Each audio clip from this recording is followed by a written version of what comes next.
Hello and welcome to Whistleblower Heroes, everyday heroes and educators sharing the information that you need to know here on Revolution Radio. And I'm your host, Ella, and I'm here with my co-host, acclaimed author Donald Jeffries. And you can join us live every Tuesday starting at 3 p.m. Eastern Standard Time and every Friday starting at 6 p.m. Eastern Standard Time by visiting freedomslips.com and clicking on Studio A. So, what is a whistleblower? A whistleblower is a person who makes public disclosures of wrongdoing, corruption, and crime. These courageous people often suffer retaliatory actions because of their disclosures, but in the end, many of these people are often the catalyst for needed change and are eventually lauded as heroes. And I'm here to celebrate these heroes and give them a platform because shining a light on wrongdoing wherever it occurs plays an important role in keeping society peaceful, free, and just. So, with me today, I have just that. I have a whistleblower hero. Her name is Heidi Weber. Heidi, thank you for coming today. Hi, thank you for having me. I really appreciate it. Glad to be here. So Heidi is an employee relations bridge builder and consultant, a speaker, a whistleblower, survivor, and advocate. And she's here to discuss her whistleblowing against Globe University, which is a large chain of career training schools. So why don't you tell us a little bit about that? How did you end up working for this organization or this corporation? Sure. I was a board-certified medical assistant for several years, working in a physician's office in different specialties. And a colleague of mine had reached out and said, "Hey, Heidi, you'd be a really great teacher. You're very well-spoken, and you really enjoy what you do." And I said, "Okay, well," so I started teaching a class here or there. Then this new school came to town, and it was called Globe University. And this is back in South Dakota. I'm originally from South Dakota. And so I had applied there and started teaching, and the next thing I know, I'm the program chair, and the next thing I know, I was promoted, to dean of the entire medical assistant program, which is over 5 states. It was about 1,800 students, writing curriculum and that sort of thing. Oh, sorry to interrupt you there. What year was this? 2008 through 2011. Yeah. So this just seemed like an ideal job for you. It seemed like a perfect shoo-in. It absolutely was. I thought, hey, there's a new school. I'll have a lot of growth potential. I'll have the ability to teach how I want to and make sure that we're turning out great students. And I started hearing things at the Sioux Falls campus that were kind of concerning. I was a little unnerved by what the admissions people were telling prospective students. But I blew it off and thought, okay, well, it's a new school. They're growing pains. Maybe they're just not trained, that sort of thing. And so while I was concerned, I didn't think a lot of it until I got into the dean position, and I had to move my family up to the Twin Cities area. And then I had to make trips to all of the campuses and started hearing the same script at every single campus, and that's when I really started taking notice. So do you think, did you sense any concerns when you were interviewing these potential students? And also, it's a two-part question, what were they looking for in the students? One thing about for-profit colleges, they function a little differently than their state school. Not a little differently, a lot differently from the state colleges and universities. They're privately owned, many times by business people that are business entrepreneurs other than educators, so to speak.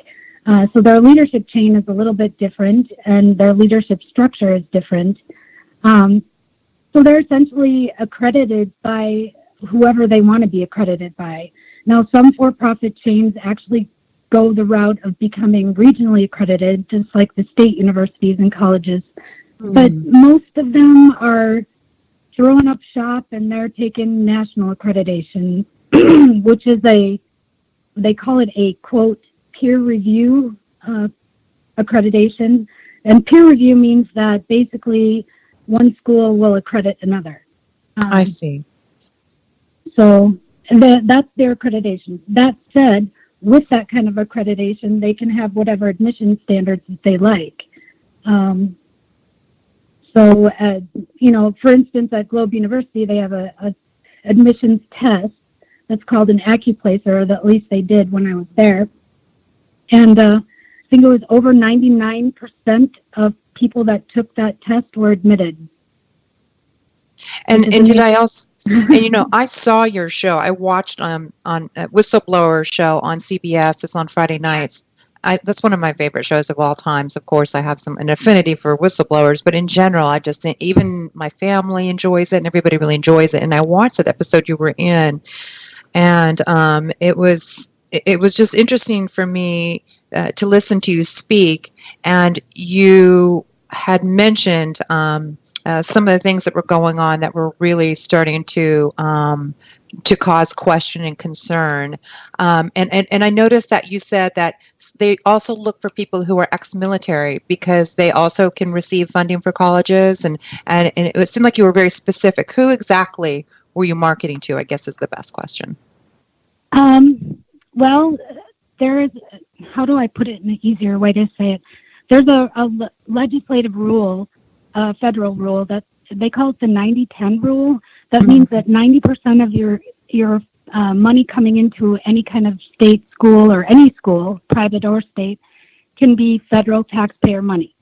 So 10% of the income that the school gets in has got to be through a private source. They can't go over that 90% of getting federal funding for all the students.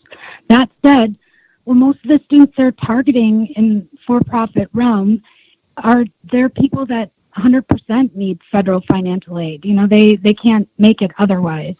And so it often goes up to 95, 98%. Well, they're held accountable to those numbers. Well, military, the GI Bill and military funding is not counted as federal financial aid. So you can see where they're going to target military and veterans to get those GI dollars to bring down the other percentage below 90%. So even though in my mind, federal GI money or veterans money is still federal money, it's still coming from the feds, it's in a different classification. And so it's a loophole technically that these schools use to stay compliant, even though they're getting 98, 99% federal financial aid or federal money. May I ask? I don't even know. Does that make sense? I know. It does make sense. What were they charging? Okay. Like if a person came in, a woman, say a single mom, and she's looking to be trained in her line of career or career choice, what would it cost per year? How long is the schooling, the terms? Yeah, at Globe, I can speak to Globe because I work there and I know specifically, but they're all similar. An associate degree. These schools also started out as being career colleges, so they were set up to be teaching people how to be secretaries and teaching people how to be welders or what have you. And then they kind of evolved into this liberal arts kind of realm where they're reaching into the 4 years sector. However, most of the programs were still associate degree programs, and so that's 2 years, 18 months approximately. And students would end up paying. You got to understand we're in the middle of Minnesota, the Midwest, where things are a little bit less expensive than the coast. $45,000 to $85,000 for a 2 or 4 year degree, somewhere in that realm. Right. Wow, that's steep. Yeah. Right. That's not counting private loans as well. These schools, at least Globe, offered a private. It was called an educational opportunity or EDOP loan at the time. And I think interest rates on that, it was a private loan through the school that the business owner of the school provided students. And that was 9 to 18%. I know there's some question about usury with the Attorney General, the rates and that sort of thing. So, but I know the rate was similar to a credit card and they would encourage people to take those out as well for living in their car and their daycare expenses or whatever. It's very lucrative, And what kind of claims was the school making? What were they promising to these prospective students? The admissions representative handbook, and I know that Alex showcased a tiny bit of it on Whistleblower during my story, but it's the sales handbook, basically. That's what it is. It's, you read it and you just, like I said on the show, you get disgusted. You get nauseated reading through this. It's finding the potential person's pain and using that against them to get them on board with why you need to close the sale, and quantitative versus qualitative selling. We want to sell by quantity and not quality. And it's really something. It's like, 100 pages of manipulation, psychological manipulation, basically, to get them to, enroll. And did any of the students seem slightly, were any of them discerning? Did any of them have any doubts about the claims that were being made? Because I remember saying, I can't remember the exact statistic, but basically like there's 98% job placement after completing the school. Right. Oh, yeah. You would hear them every once in a while. And these are people that are in a low economic status, Right. very little education. So, they really don't have a lot of tools to be able to question a lot of, they don't even know if the things are accredited, much less who it's accredited and that sort of thing. But they would ask questions, and it's interesting to hear how the response would be. It would be to glaze over the question. We'll come back to that later. And then never come back to the question later on. It was very staged. They were trained. Those admissions people were trained for 4 weeks nonstop in like a boot camp, where educators got maybe 1 day of in-service, before you had to teach. So it was focus on admissions, definitely. Okay, so, but at a certain point, you started to see that things were not the way that you'd hope they would be, and you decided that you needed to do something about it with all this information. Because I remember also, I don't remember exactly what you said, like you just couldn't live with yourself knowing all this information, that there was straight out fraud going on. Right. And, my dad passed away in the middle of all this going on. And, sorry to hear that. Very sorry. He was my hero. He was a very ethical man, a very moral person, a volunteer, and he believed in the judicial system. And I know that he was in that trial with me the entire time I was there, but he passed away right in the middle of, this scenario where I'm going, what do I do with this? Do I feed my family and keep my job, or do I, say something and then risk not having any income, and Right. At his funeral that day, the school made me leave his funeral to go to a conference. And that was, I think I said it on there too, that was the longest day of my life. That was the most horrible day. And I had an epiphany that day. A gentleman came up to me. I was crying in the airport, and I'm saying, I don't know what to do. And this guy is saying, are you okay? And I said, no, I'm not okay. My dad just died, and the school's defrauding people, and I don't know what to do, and this is this and this. And the guy just looked at me nonchalantly and said, well, it sounds like you already know what you have to do, because I was telling him about this. And then he walked away and left, and I thought about it, and I thought, wow, I guess I do know what I have to do, sort of. I need to make a stand. I need to make my dad proud and do that. So then I went in saying, okay, I'm on board with this. I am going forward. I'm gonna make these reports. We're gonna do this. I'm gonna fix this. So that's how that started. Now I knew that there was going to be 2 options to the outcome of it. Either I was going to fix the problem and they were going to be open to that, or they were going to fire me and go on as usual. So unfortunately, it was the latter of the 2. But And so what did you do? Who did you go to first? my direct supervisor first. Okay. Sorry. I went home. I did a little bit of reading on whistleblowing, just so that I had an idea of making sure that I was, doing things the ethical way. You know what I mean? Right. That I was making reports. The legal and ethical way. Right. And so I went to my direct supervisor first, and I'd been complaining to her for months before this anyway, so she wasn't surprised. And she said to me specifically, don't put anything negative in an email because it might lower morale or something like that.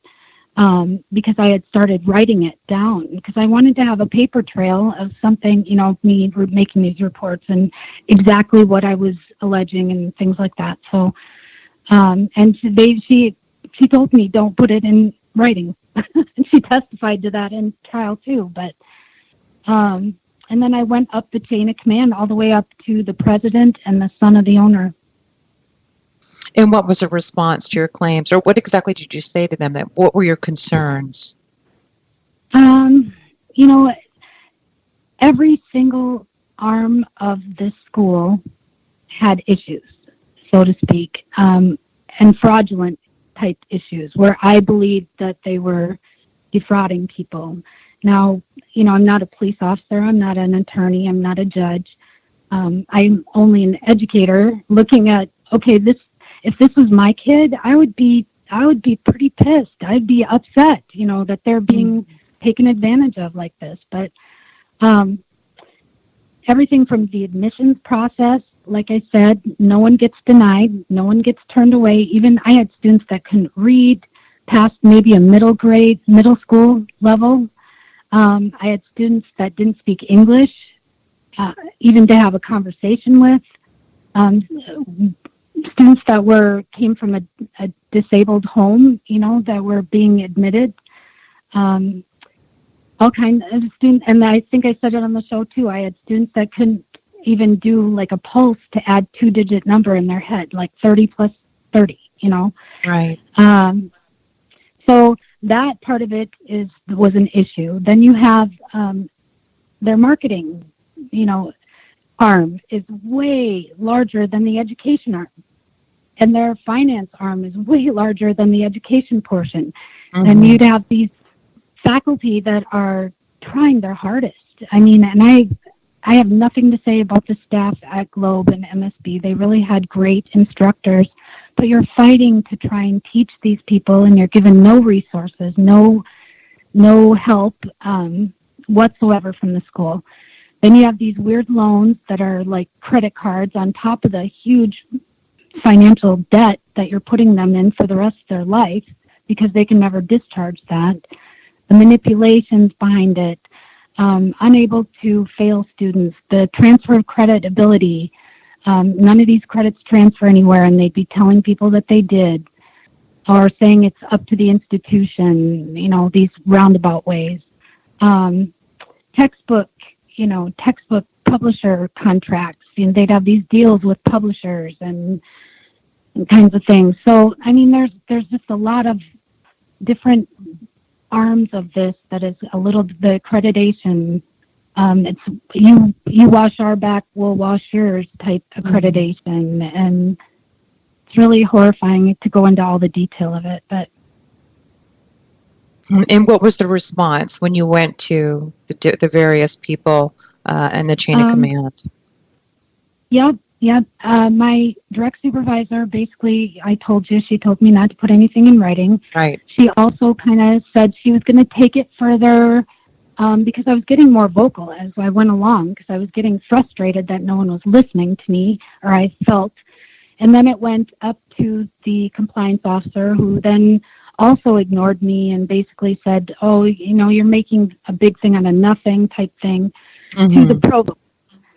We had a brand new provost who had came from the state system, and he wasn't really familiar with the for-profit system, but he's an good old boy from the Good Old Boy Network type thing. And I tell him, and he basically yelled at me and threatened me and said, if I don't learn to be quiet or to shut my mouth, that my job would be in jeopardy, So, and he put his chair in front of the door. You have to see the picture of this. Like, imagine going into someone's office and having the gentleman take his chair and put it in front of the door and sit down in front of you and then basically say that to you, threatening. It was a threat. So, was really something. And then I went further. I didn't stop with him, of course. Meanwhile, they're giving me a positive yearly review with a raise.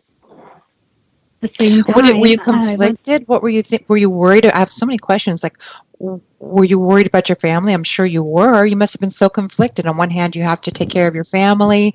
You have a job, and you're getting a raise, and then on the other hand, you're trying to disclose the fraud and everything, all the wrongdoings within this organization, or within this company, I should say. yeah, it was very tough conundrum. I mean, to sit there Hmm. on one hand and look at three daughters who you're going, oh my gosh, we have prom and we have this and that, and all these things coming up in their life, and part of it too. I'm sitting here going, this is my career. I was teacher of the year, for one of the years, and had all these great, you know, ideals that I wanted my profession and my program to be. And so I'm giving up a 20-year career essentially too. But then I thought, you know what kind of teacher would I ever be if I wasn't a role model for these students? Yeah. In some way, I have to show them that this is not okay to live life like this. So, And your children as um, well. I don't know how much they knew, but right. for your children to see that you're modeling to them what you need to do in cases like this. Right, right. I hope so. I want them, all three of them seem to be, so far anyway, strong women, with their own convictions, and they don't stand for any kind of crap, that's for sure. So that's something must have rubbed off somewhere. That's good. Mhm. Yeah, we're raising a lot of strong women in this day and age, so it's really it's phenomenal to see. Okay, so to get back to this, Absolutely. so you've been threatened by one of the executives, and what were you thinking at that point? What were you doing? So you're still going, you're still talking, you're still reaching out to other people within the organization. So then what? I decided, okay, it's time for Heidi to get serious now. You just got a threat from the Yeah. provost. You need to go a bit further here. So I walked into the president's office. We're on the same floor at admissions, and I went all the way down the hallway, knocked on his door, and he's looking at me, and I think he knew who I was, but he didn't know me very well. And this is the son of the owner. He said, "Come on in." He actually, I can't say anything. He's a nice guy. I think he was just really unaware of what was going on at his school. I don't Right. know how else to say it, but I said, went in there and I said, "Hey, this is going on. We need to do something about this. You need to fix it." So he actually said, "Let's schedule 3 meetings, 3 weekly meetings." And I said, "Perfect. Let me send an email out," because I knew I wanted to get it documented. And I said, "Invite every single leadership position to these meetings, because I want to outline everything that I'm seeing that's going on." So we did that. We scheduled 3 meetings in April, and 4 days after the third meeting, they let me go. Decided they needed to take the program in a different direction or whatever. So Mm. uh, the 3 meetings had compliance, the operations, the education, the regional managers, the president, the financial officer. Every single leadership position was there, and I outlined every single issue I was finding. I had facts. I had gathered actual data when I went to each campus so that I would be armed with something, when I went to talk to them. And they all looked at me just like it wasn't a surprise, but they weren't just indifferent. You know what I mean? They all looked at me like I wasn't saying anything that was shocking, and they made no promises to fix anything, just that they were going to look into it. And then didn't hear anything back. And 4 days later, all of a sudden on the Friday that week, they let me go at the end of the day. Yes. And I'm sure you knew why. I had asked them when I was sitting there. I kind of, it's a surprise, but it's not a surprise. I mean, I knew that was a potential. I would hope for the better outcome, but I knew that was probably going to happen. And and I had backed up all my files. Thank God, like the week before that, I had backed up everything that I had because I knew that potentially that was going to happen. And I asked them why, and they said they had no reason at the time. They were just going to go a different direction with the programs, and they thanked me for my job and handed me a severance contract that basically said they were going to give me less, like 2 months pay or something like that, less than I would have gotten from like unemployment or something. And that in return, I had to sign away every right to talk about everything, not only for myself, but my husband. They had in this contract that my husband couldn't even talk about anything there. And I went, whoa, they're a little nervous then. Obviously, if you're going to put that in a severance contract, you're a little nervous.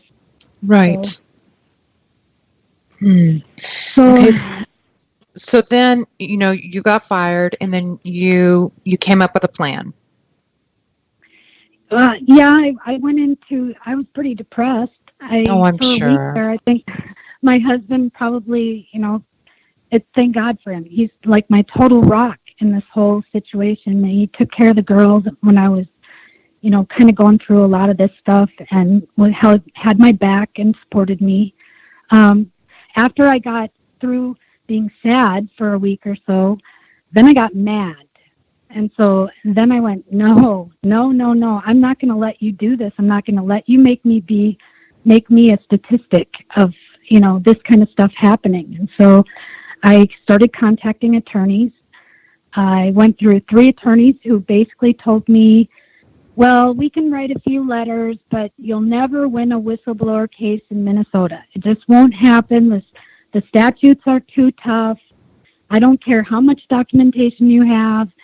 You'll never win. 3 attorneys told me that. And I thought, okay. Well, I was getting a little disheartened.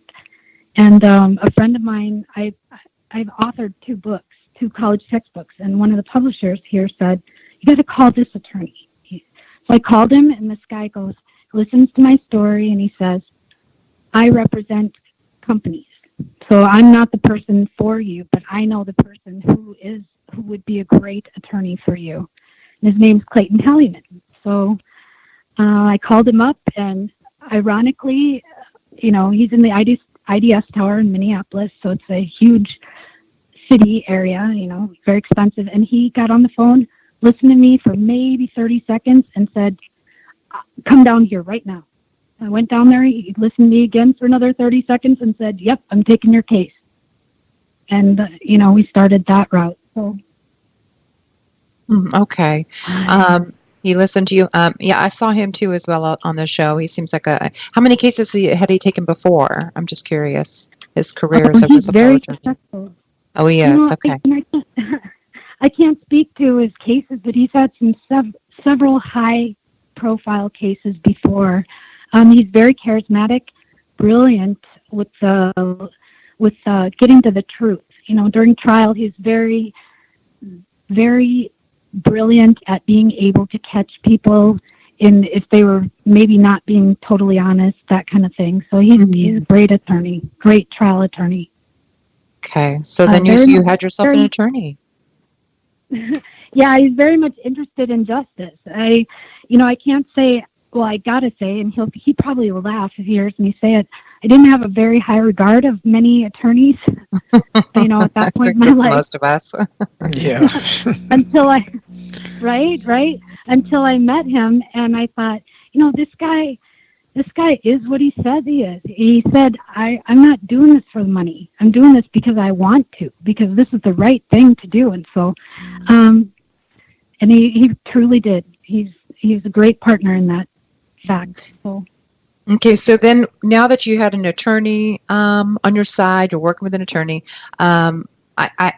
some things happened afterwards that were very disturbing. You started having threats and incidents, very suspicious activities going on, or was that a little bit more? Was that further along? Yeah, it was a little bit.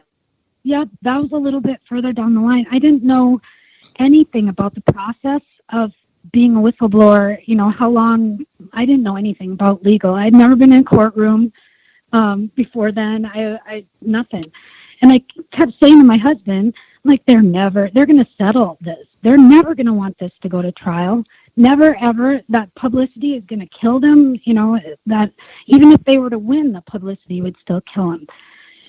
And so it kept going on, and they kept filing all these motions. And if you're a whistleblower, the wheels of justice are definitely not in your favor as being an individual. They're in the favor of whoever has the most resources and money. It really is, and that's my personal opinion, I guess. I can't say that for everyone, but the school filed every single motion they possibly could to delay it and get it thrown out, and they all got shot down, thank goodness. We made it through each hurdle. We got closer to a trial date being set, and I thought, man, I can't believe they allowed a trial date and a deposition and all these other things. So we got through those. Here comes like May of 2013, and the trial date set for August. And we had the windows shot out in our car, and all these incidents start popping up. What happened exactly? Because that's frightening, because you have children, so that's very disconcerting to me. Yeah. Well, and daughters too, that just, yeah. We were parked the car, we used the car and parked it right on the street, right next to our house where we lived. And next morning got up, and here the windows had been shot out on the car. And there's like nowhere for, it had to have been from a little bit of a distance.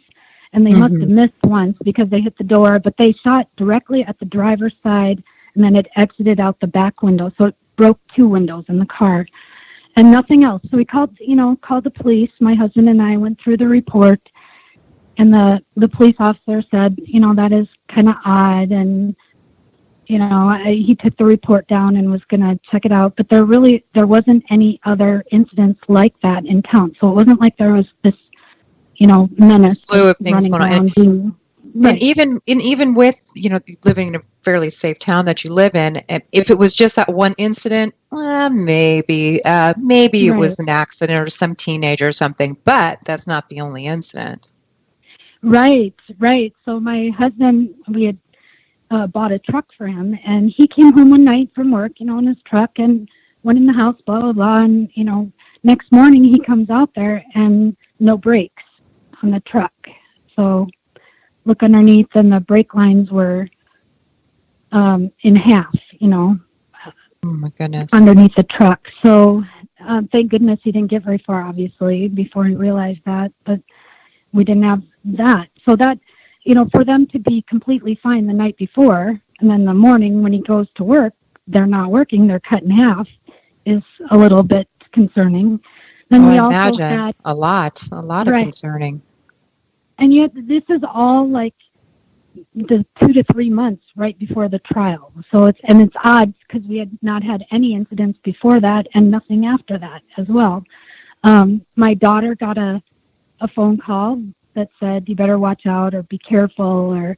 And I thought, at the time, my husband and I we were starting to put these things together, saying this is really odd. We thought it was maybe some kids playing a prank or something, but no, you add them all together, and it was kind of strange. And then I was having somebody follow me for probably a month before the trial, and not following me in an ominous way, but just it was a white pickup, and they're always behind me, whether it's day or at night. I could make turns and try and lose them, and they just follow me, because I thought I better make sure that this, I'm not just being scaredy cat, about everything. And they'd stay far enough behind me to just let me know that there's somebody back there. So at any point in time, and I probably can predict your answer, did you regret blowing the whistle on this particular company? Absolutely not. No. Good for you. Good for you. Good. I actually thought maybe you were scared there when that was happening, and you have kids, and maybe you were concerned for people's lives. So I was scared. I was scared about that, and we doubled up the effort. My husband Matt and I are like, you're not going anywhere. We're going to watch you everywhere. So with the girls, they had the brakes put on them a little, probably stronger than other kids. But no, I thought, oh, heck no. No, you're not doing this to me. No, that just made my resolve that much stronger to go through with it. So, and it was, I can say that now, but at the time I was probably, yeah, it'll be great, but it made me more know that I was actually going to make a difference at that point. And we still didn't think they were going to go to trial. Even when we walked up the steps of the courthouse that day, I thought, oh, they're going to do something before we even get that far. But no, they took it all the way. Yeah. Okay. So how long did it take from the time you filed the case to the time you're actually going to begin the trial? I was let go in April of 2011. We went to trial in August 2013. And then appeals were another 2 years almost beyond that. So it was 2015 before it was, resolved completely. But we went to trial. The trial itself was 7 days. It was a very long trial. I learned so much that I can't even tell you about our legal system and the judicial system and how it works. Again, I don't think that the judicial system is really in favor of an individual, the underdog person. I think that it is set up to be whoever has the most lawyers and whoever has the most resources. However, once we did get into the courtroom, it was a different story. It's very patriotic kind of feeling to actually go through a trial. Very scary. I didn't sleep at all. I probably lost 20 pounds during that week or 2 weeks. My girls, my two oldest girls, and Matt, my husband, were there every single day.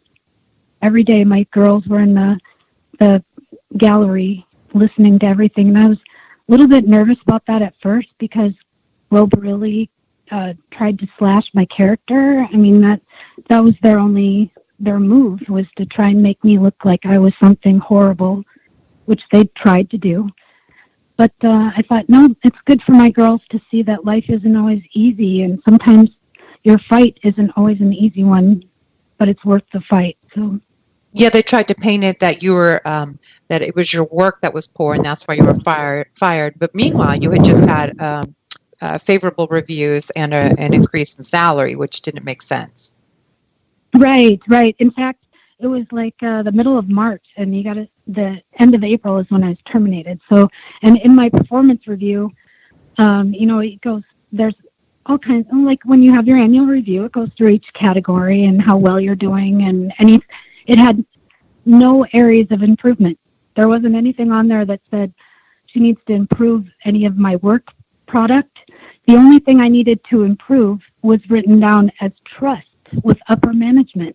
So I didn't have the trust of the upper management. That was the only thing on my review, which is kind of funny. But They still tried to paint me as being, this lazy, horrible person who is unethical and just, it was really something. And it's very hard as a whistleblower, you kind of have PTSD after all of that. I mean, you have been just chunks taken out of you so much through this whole process. Part of your soul just gets eaten, chunk by chunk, that you get to that point and it's just like there's nothing left of me. I feel like Swiss cheese. It was very hard to sit on my hands and not break down.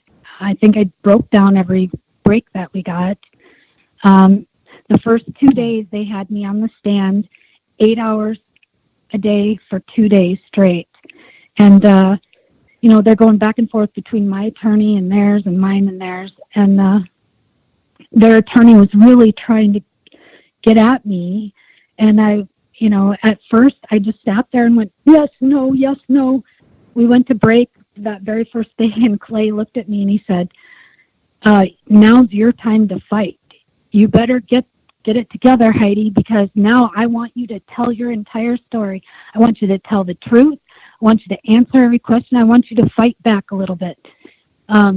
He was like my Burgess Meredith to me being Rocky. He's like, trying to get me to fight back. And so I went out from that break and I started fighting back. And he said, wow, you really listen to me. I started actually giving them information back to contradict what they're saying. So I learned a lot. I was pretty scared at first. I didn't know how the system worked. So they also tried to, say that I was not a good teacher, all kinds of things. And then you come back, they'd say, try and confuse everything. It was like a smoke and mirrors defense for them. But Clay is really great. I mean, having a great attorney and a team that, actually works to listen and cares about your case is amazing. That and Clay said the truth helps a lot too in the courtroom. So we got through that the first few days. There are parts of our trial that were very deep, very emotional, going through a lot of this stuff. There was other parts that were hilarious and very dramatic, and I wish Whistleblower had gone into my trial a little bit more because it's rare. Nobody ever goes to trial. Most of these cases settle out of court. So to go into trial and have the compliance officer, Clay asked her, have you ever found Heidi to lie to you? And he says this on a Friday, right at the end of the day. It's like a cliffhanger. And she says, no, I've never found Heidi to ever be dishonest with me. And this is one of their witnesses. So there are a lot of dramatic moments and a lot of hilarious. There's one part where the Globe attorney is trying to get me to, trying to make it look like I don't know the accreditation standards, that sort of thing. So he has the manual in front of me, and it's this big, huge book. And he says, turn to page 51, whatever, and tell me how that relates to your program or whatever. And I looked at him and I said, are you 51? Are you sure? Page 51? And he goes, yep, 51. And I go, well, I'm looking, and I have this smirk on my face, and I'm looking at Matt out in the gallery, and he's looking at me like he knows what I'm going to say. Finally, I said, well, that area, you're not even in the right area of the book. That's talking about an institution and not a program, and you need to be in the right area of the book. All of a sudden, papers are flying over there. Clay stands up and says, objection.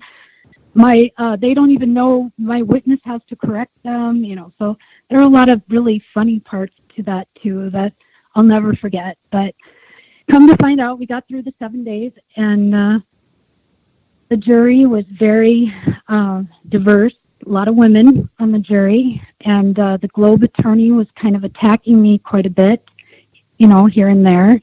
And I think women protect women when there's a man attacking a woman, if that makes sense. It does. I think they became a little bit more skeptical, listening to things a little bit closer to make sure. And they came back and the verdict was in my favor, obviously. So it was I was shaking during that verdict. Like you have the flu and you have a fever and you're just right the entire time, because I just emotionally and physically been through so much at that point that I thought, I don't even care what the verdict is anymore. I just want this to be over, type thing. But it was in my favor. And then I thought, okay, finally, this is over. No, there's 18 more months and however many zillion motions of getting it thrown out of court and before of appeals. And they exhausted it all the way up to the state Supreme Court, which upheld my verdict. So, my goodness. I commend you. You have a lot of courage and a lot of determination. I haven't been to court either, so I didn't realize that can go on and on and on like that.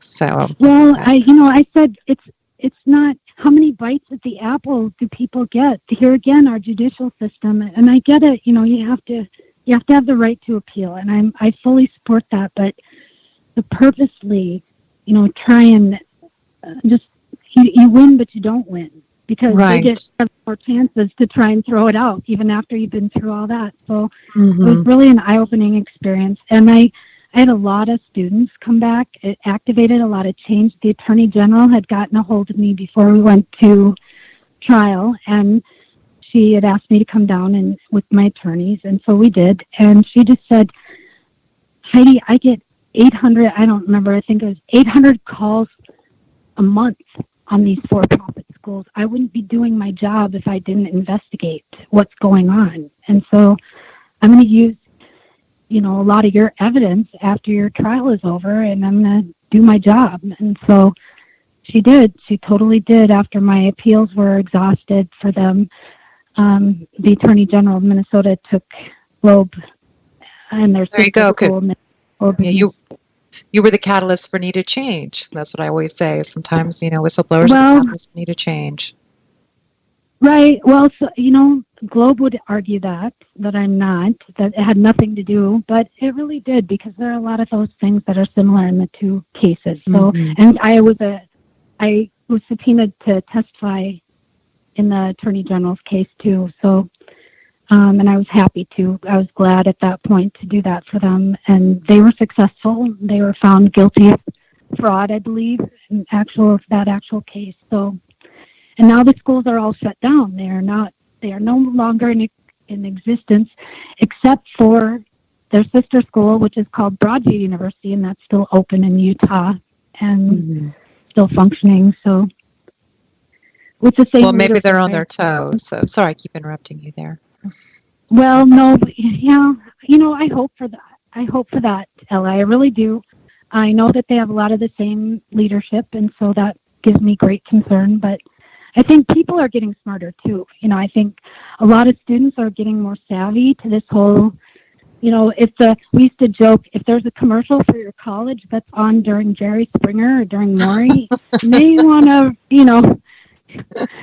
revisit the college a little bit, but isn't that terrible? But or if your school really has to advertise that hard on TV, then maybe you should really be thinking, checking into it a little bit more. But so I have gotten through that. I want to be an advocate for other whistleblowers, because I know how it felt to be alone. And I felt really alone, like I was the only whistleblower in the world when I was going through this. And I thought, there has to be a way that we can stop making whistleblowers the villain, because people look at you like you're either the hero, yay, or you're the villain. Like I'm the one the troublemaker or the snitch. Yeah, right. True. The weasel, whatever, yeah. And it really isn't that, because how many times did I and every other whistleblower complain and say, hey, this, we're trying to give you a chance here. We're trying to fix this, and nobody listens. So, yeah. And hopefully Donald, are you there?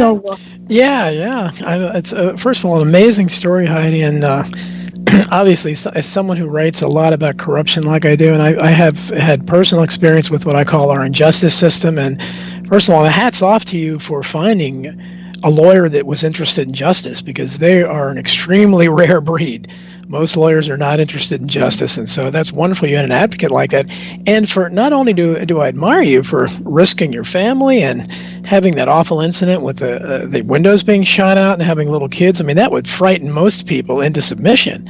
And the fact you stood strong, and then you end up beating them. I hope you know how rare you are, that you beat them through the system. You use the same corrupt system that, as you know, it is usually always biased in favor of who has the most resources, which in this case would be a big company rather than an individual. And you went in there with one of those rare lawyers that was interested in justice, and you beat them within the system. So that's, I don't know if you're familiar with the speech Robert F. Kennedy gave in South Africa years ago, but when whistleblowers like you, when you do this, you're sending forth a tiny ripple of hope that together can knock down all the walls of oppression and injustice. And so that's congratulations for sending forth a tiny ripple of hope. And not only did you win in the system, but then you saw the results of that, where the company has responded to that and has made changes. So just amazing story. Mm-hmm. Oh, thank you so much. You're going to make me cry, honestly. That was really very nice. Very nice. Well, I hope people are telling you that, because a lot of times people, because unfortunately most whistleblowers, even the most high profile ones, you see Edward Snowden and Bradley Manning and Julian Assange, people like that, even though they have a high profile, you see they're not exactly succeeding, and they're suffering in some way. But so I can understand where being a whistleblower is never popular. So you have to be able, and the fact that your spouse went along with it, because a lot of times that alone will be a killer. No, we can't upset the apple cart. You said you had 3 children and send them to school, so. That's just fantastic, and I hope people are congratulating you and telling you how courageous you were. And obviously, if you got on CBS, that's a great thing. People can tell you that, and they do, and I appreciate every single. I got just an outpouring of messages after my segment was on Whistleblower, because mine is different. They're all KTAM. A lot of them are federal whistleblowers. It's a little different, but. And that's great, and I love it, but I'm still like floundering to get a job, here or there. I have some speaking engagements, that sort of thing, but to actually work in higher ed or to try and secure a job anywhere, the minute people interview you, they're all excited. Oh, yeah, you're qualified. This is great. Then they find out who you are, and then it's like, oh, no, we don't have any spot for you here. So I'm like, my settlement was not very high. Those other whistleblowers get millions and billions of dollars, and my settlement was very, very, very modest. It was barely enough to pay for our home and expenses, and I'm grateful for every single cent. That jury was absolutely wonderful. However, it makes it hard to keep going, Yeah, from of a career course. standpoint. So We hear that. I hear that quite often. Usually people like you start your own companies. That's what I hear. Right? Right. You're your own boss. You can only have to report to yourself, and you don't have to worry because you have integrity, so you don't have to worry about it. I know some of the bigger companies always lean on the side of caution, I think. So unless you found like a smaller company, and maybe you'll do something. Maybe you will do something that you really enjoy. Have you thought about writing a book about your experiences as a writer? That's what I would naturally think of. Everybody keeps saying that. Heidi, you have such a compelling story. It's unique, one of a kind. And I said, I'm a textbook author. I'm not like a cool book author, so I need to find a ghost writer. Are you interested? I'll hire you. Sure. Well, there you go. I'm always writing something. I'm actually going through, when I can't talk about it on air, but and Ella knows a little bit, but I'm kind of going through an unjust termination. I'm not encountering the success you have as far as finding a lawyer that believes in me and all that kind of stuff. But I can't really say more than that. So I can really relate to what you're saying, and because it's very difficult. And in your case, you can see, even though you won really a big upset victory, you say you really are still encountering difficulty as far as maybe being blacklisted or blackballed to some degree within your field. Right, absolutely, and just in general, I'm trying to move into, and I'm having a little bit of success so far. My story just aired, so everybody, I've been in my whole town, nobody knows about this. I've had Al Jazeera America and HBO Vice and all these people interview me, and I'm like, don't tell the people in my little town because they don't know anything about this. And I'm happy about that. But employee relations. So I'm thinking I kind of have a unique perspective on the whole employee relations thing, and I'm thinking I could probably help some companies mitigate or decrease their risk and help employees too. So kind of what I wanted. Businesses with integrity. I know there's a term, I heard it once because a whistleblower did go into a field, ethical business practices. I can't remember exactly what it was, but he's doing fairly well. Yeah, absolutely. And I think, from an employer standpoint, they need to know what a whistleblower sees too. It's not like we're going in there going, what can we get to tattle on them? To protect their own interest, they should care about what a whistleblower sees and thinks and perceives. Right. Absolutely. Yep. And so we only have a few more minutes. What do you got planned in the future? Anything going on? And I know that you and I talked off air, and you were telling me about a woman named Jackie Garrick, and she's trying to start an organization to be of a support system for whistleblowers. It's called Whistleblowers of America. Is that correct? That is correct. She's great. I've talked to her a few times. Actually, after my story aired, I've had tons of outpouring of other whistleblowers and organizations and people from all over the world. So it's not just here. And I've become a central point, for a lot of people. So she's great. I talked to her on the phone. She's a social worker by background, but she's right in the heart of DC and kind of in touch with a lot of the stuff that's going on. And she's excellent doing trainings and very ethical, eye-opening things, advocacy for whistleblowers to make them feel that they're not alone, which is a big, huge Wonderful. piece. And you want to do the same too as well. You want to be an advocate for whistleblowers. I do, from that standpoint, in being a confidential person to listen to them, whatever, help them get resources. I wish we had more resources, because when you're going through a whistleblower lawsuit, of course, you can't get a job and you have no income, and a lot of those attorneys do it pro bono. So they really struggle, and I think it hinders a lot of people who should be standing up from doing so. Well, we're going to our break now. I just want to say thank you so much from the bottom of my heart. I'm so proud of you. Keep doing what you're doing, and I hope other people will follow your lead, and I hope to have you back sometime. Absolutely. Anytime, I'm at your service, and thank you for having me. It's a pleasure to meet all of you. Thank you. Thank you. Thanks We'll be so much. back after this break.